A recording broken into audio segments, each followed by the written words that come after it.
말씀과 기도 그리고 묵상. 요한복음 6장 5절의 말씀입니다. 예수께서 눈을 들어 큰 무리가 자기에게로 오는 것을 보시고 빌립에게 이르시되 우리가 어디서 떡을 사서 이 사람들을 먹이겠느냐 하시니 아멘. 수많은 사람들이 예수를 보고자 빈들에 모였습니다.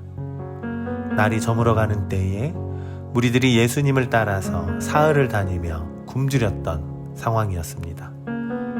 공간복음은 예수님께서 그들의 배고픔에 응답하시는 사건으로 오병이어를 기록합니다.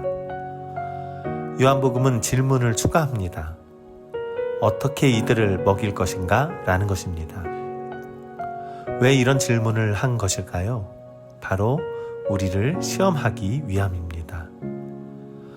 세상을 사는 우리들의 삶의 목적은 바로 의식주를 채우기 위해 살아가지요. 성경은 의식주를 무시한 채 모든 것을 다 포기하고 그냥 믿으라고 말씀하지는 않습니다. 우리의 삶의 문제를 해결해 주시는 분이 누구인가? 성경은 묻고 있는 것입니다. 예수님의 질문의 핵심은 너희가 먹고 사는 문제에 있어서도 나를 믿고 있느냐? 라는 것입니다. 그러나 그 대답에 우리는 빌립처럼 현실의 문제에 놓여 계산하기 바쁘다라는 것입니다. 이때 어린아이가 와서 물고기 2마리와 보리떡 5개를 가지고 나옵니다. 누가 보아도 수많은 사람들에게 먹이기에는 불가능한 양이라는 것입니다. 이처럼 내 삶을 숫자화할 때, 믿음을 계산할 때 불가능해 보이는 것이 많아집니다. 예수님은 그 아이의 작은 먹을거리를 통해서도 희망을 바라봅니다.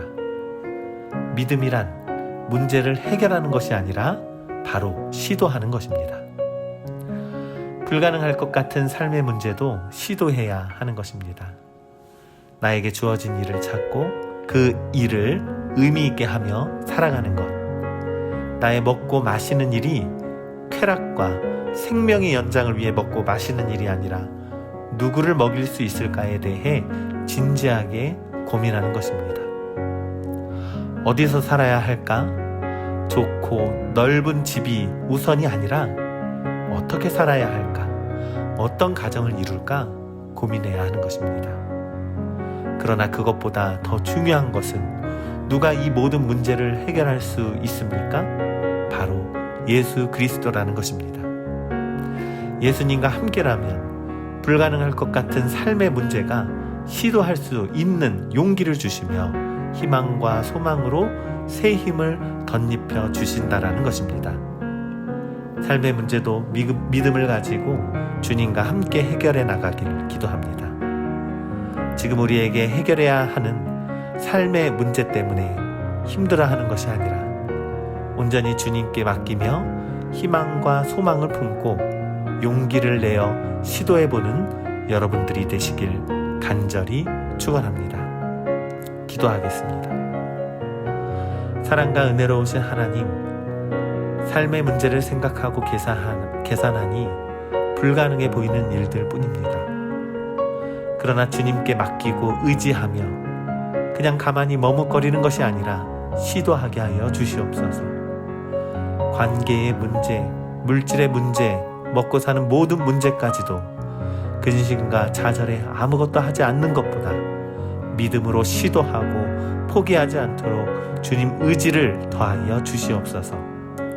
그리하여 주님께서 깨닫게 하시고 내 안에 용기가 가득하여 주님과 동행하는 삶을 살도록 축복하여 주시옵소서. 감사드리며 예수님 이름으로 기도합니다. 아멘.